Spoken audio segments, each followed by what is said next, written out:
Hello friends, welcome back. दोस्तों, crochet की कुछ लेटेस्ट वैकेंसीज मैं आपके साथ शेयर करने जा रहा हूं। ये ब्लॉग मैं आपके साथ शेयर कर रहा हूं अप्रैल के लास्ट हफ्ते में, अप्रैल 2026 में। अब देखिए, अगर आप मुझे पहले से फॉलो कर रहे हैं तो आपको पता होगा कि लॉकडाउन के बाद से ही हमने क्रोशिया को करना स्टार्ट कर दिया था। बहुत सारे कैंडिडेट्स को हमने डिलीवरी के काम में भेजा, हॉस्पिटैलिटी में हमने काफ़ी लड़कों को भेजा, ठीक है। उसके अलावा हमने कुछ लाइट मोटर व्हीकल ड्राइवर्स में भी कैंडिडेट्स को प्लेस किया, सिविल कंस्ट्रक्शन में भी बहुत सारे कैंडिडेट्स को प्लेस किया। बीच में नो डाउट क्रोशिया का आपने देखा होगा थोड़ा स्लो रहा ऑल ओवर इंडिया, लेकिन क्या क्रोशिया का काम अभी हो रहा है पहले की तरह? बिल्कुल हो रहा है, आराम से हो रहा है।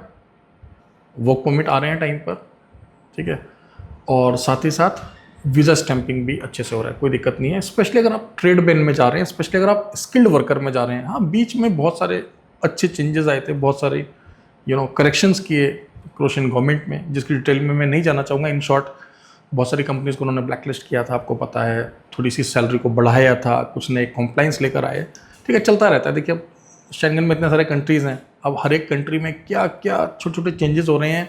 मैं ये सब बातें करना पसंद नहीं करता। मेरा सिंपल सा कॉन्सेप्ट है, आप हमें फाइल दीजिए, बाकी काम हम करेंगे, राइट। अब इतना गहराई में जाने की आवश्यकता नहीं है।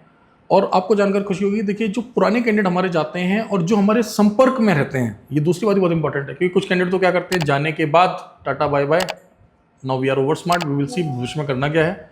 लेकिन कुछ, या आप कह लेंगे अधिकतर कैंडिडेट हमारे जो कि समझदार होते हैं, हमारे इंस्ट्रक्शन को फॉलो करते हैं, जो कि हमें सिर्फ कोई एजेंसी या कंसल्टेंट नहीं समझते, जो कि हमें एज अ मेंटोर देखते हैं, हमें अपना बड़ा भाई समझ कर आगे काम करते हैं, अपनी ग्रोथ को, अपनी सक्सेस स्टोरीज को, अपने सुख दुख को हमारे साथ शेयर करते हैं, उनका हम लोग लॉन्ग रन में ध्यान भी रखते हैं। कुछ वर्क परमिट्स मैं यहाँ पर शेयर कर रहा हूँ। ये वर्क परमिट्स हमारे उन कैंडिडेट्स के हैं जो कि कुछ समय पहले गए थे, हमने उनके वर्क परमिट्स रिन्यू कराए, ठीक है। ये अप्रैल 2026 में ही जो वर्क परमिट रिन्यू हुए हैं, क्योंकि बहुत सारे, अगर आप क्रोशिया से संबंधित जो बात करते हैं यूट्यूबर्स, आप उनसे बात करेंगे तो आपके साथ इस तरह की अफवाहें फैलाएंगे, अरे भैया वर्क परमिट नहीं आ रहा है, या जो पुराने लोग काम कर रहे हैं उनके वर्क परमिट रिन्यू नहीं हो रहे हैं।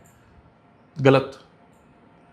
अगर आपका एम्प्लॉयर अच्छा है, अगर आपका कंसल्टेंट अच्छा है, और अगर आपका प्रोफाइल सही है, आप स्किल वर्कर है, ट्रेडमैन में जा रहे हैं या किसी से काम में जा रहे हैं जिसकी वहाँ ज़रूरत है, सब कुछ सही होगा।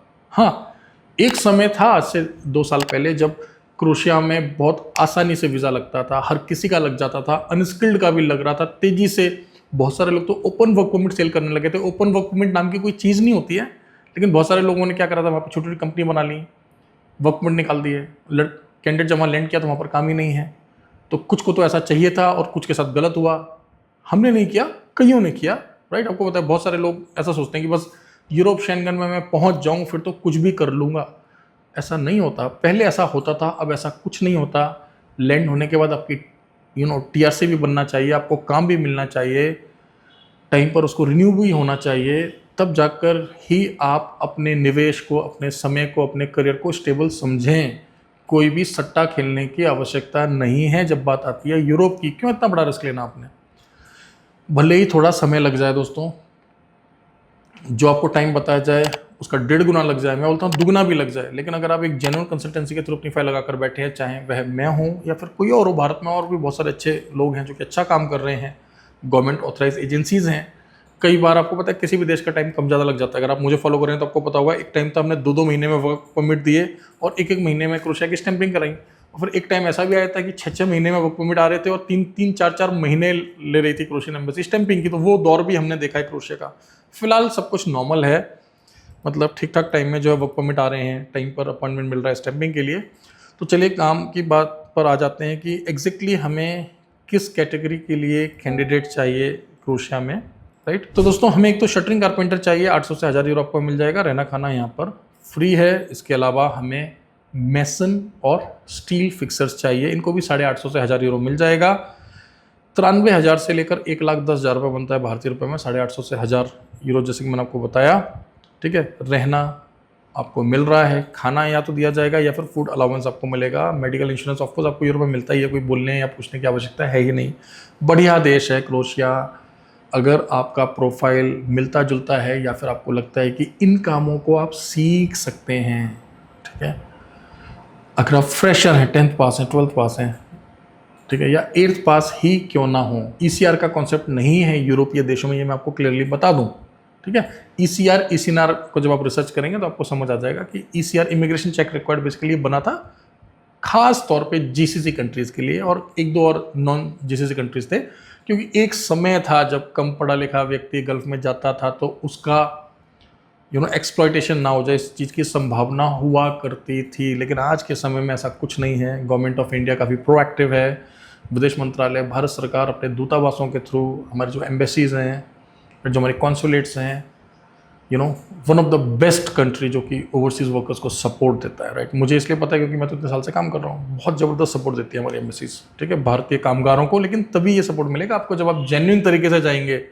आप कोई सोच रहा है इलीगली घुस जाऊँ, टूरिस्ट वीज़ा पे जाऊँगा, ओवर स्टे कर लूँगा, लैंड करने के बाद भाग जाऊँगा, तो फिर आप अपने भरोसे हो, फिर आपने अपने जीवन के साथ, अपने करियर के साथ गैम्बलिंग कर दिया आपने। ठीक है दोस्तों, तो उम्मीद करता हूँ मेरी बातें आपको समझ आ रही होंगी। जब भी आप शेंगन देशों का प्रोसेस करें, थोड़ा सा समय, थोड़ा सा पैसा एक्स्ट्रा लेकर चलें। अगर आपके पास अभी पैसा नहीं है, समय नहीं है, तो पहले तैयारी कर लें, फिर आप फाइल लगाएं, साथ में काम करते रहें। 60 से 70% चांस है कि आपका जो काम है उसी समय सीमा में हो जाएगा जो कि आपको बताया जाए। देखिए, हमारे एडवाइजर्स के द्वारा जो आपको टाइम फ्रेम बताया जाता है वो एक टेंटेटिव टाइम फ्रेम होता है। प्लीज़ आप इस बात को नोट करें। जैसे हमारे एडवाइजर आपको बोल रहे हैं कि सर लगभग 6 महीने में वर्क परमिट आ जाता है, उदाहरण दे रहा हूँ आपको, हो सकता है 8 महीने में आए, हो सकता है 4 महीने में आ जाए। तो अब इस बात पर आप आर्गुमेंट नहीं कर सकते सर 6 बोला था। 6 एक एवरेज टाइमिंग बताया था पिछले 1.5 साल का ट्रैक रिकॉर्ड देखकर। किसी भी देश का टाइम कम ज़्यादा हो सकता है, होता रहता है। मैंने आपको स्टार्टिंग बताया कि क्रोशिया का 2 महीने में भी वर्क परमिट आता था, और क्रोशिया का 6 महीने में भी आया, और 7 महीने में भी आया, 8 महीने में भी आया। क्रोशिया की स्टैंपिंग हमने 1.5 महीने में भी कराई है और 4 महीने में भी कराई है। तो क्या उसमें हमने किया? नहीं भाई, वो कितना प्रेशर था एम्बेसी के ऊपर, कितना प्रेशर था, VFS में डेट मिल रही थी कि नहीं मिल रही थी, तो बहुत सारे फैक्टर्स होते हैं जो कि इन बातों को डिसाइड करते हैं। सो इन शॉर्ट, आप शेंगन जाते हैं बहुत बड़ा विजन लेकर कि मैं जाऊंगा, अच्छे से काम करूंगा, फाइनेंशियल स्टेबिलिटी मिलेगी, आर्थिक तौर पर मैं सशक्त होऊंगा, PR लूंगा, परिवार को बुलाऊंगा, सेटलमेंट करूंगा, भारत आऊंगा जाऊंगा, फिर किसी एजेंसी के पीछे भागने की आवश्यकता नहीं पड़ेगी। ठीक है, जब इतना बड़ा सपना आप देख रहे हैं, इतना बड़ा प्लानिंग कर रहे हैं, तो कुछ एक्स्ट्रा महीनों का समझ गए, थोड़ा सा ब्रेवरी दिखाइए, थोड़ा सा करेज दिखाइए। ताजमहल की फाउंडेशन कितनी बड़ी बनाई गई थी, ताजमहल बनने में समय लगा था, तभी तो आज तक खड़ा है ना। मेरी बात समझ गए। एक कहावत भी अंग्रेजी में, Rome wasn't built in a day. So if you are planning for class D visa, have patience, have funds, have long term vision. अपने कंसल्टेंट को चुनने से पहले देख लीजिए कि भैया लाइसेंस है कि नहीं, पहले वीज़ा लगाए कि नहीं, कितने साल से काम कर रहे हैं, ऑफिस कहाँ है, काम नहीं हुआ तो पैसा वापस मिलेगा कि नहीं मिलेगा। टाइम तो कोई किसी का नहीं लौटा सकता। हाँ, पैसा मिलता है वापस कि नहीं मिलता। अगर ये सब कुछ सही है तो फाइल लगा लीजिए और फिर विश्वास रखिए दोस्तों। ठीक है, अपने कंसल्टेंट पे विश्वास करिए, चाहे वे हम हो या फिर भारत सरकार से लाइसेंस्ड कोई और एजेंसी हो। बहुत सारी अच्छी एजेंसी भारत में काम करें, राइट।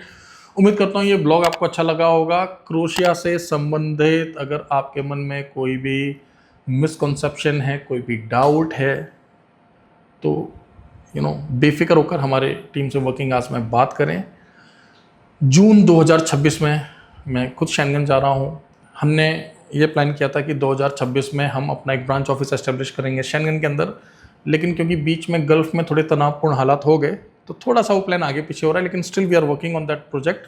मोस्ट प्रोबेबली 2026 के एंड में या 2027 के फर्स्ट क्वार्टर में हम लोग ब्रांच ऑफिस लेकर आ जाएंगे शेंगन जोन में। ये बात मैं आपको बोलता आ रहा हूँ और बार बार बोल रहा हूँ, we are committed to serve you better. और भारत के भी कुछ और राज्यों में, ज़्यादा नहीं, 2 से 3 ब्रांचेस और हम खोलने का प्रयास कर रहे हैं। थोड़ा सा वेट एंड वॉच कर रहे हैं, थोड़ी सी चीज़ें और सही हो जाएं, थोड़ी सा तनावपूर्ण जो स्थिति है थोड़ी सी नॉर्मल हो जाए, फिर आपके साथ से, आपके प्यार से जरूर करेंगे। साथ बने रहें। अगर आपका प्रोसेस ऑलरेडी हमारे थ्रू चल रहा है, किसी और देश का चल रहा है, पॉजिटिव रहें, मोटिवेटेड रहें, समय का सदुपयोग करने का कोशिश करें, अपनी हेल्थ पे, अपने स्किल्स पे काम करें। आपने सही जगह अपनी फाइल लगा रखी है। Thank you very much, all the best.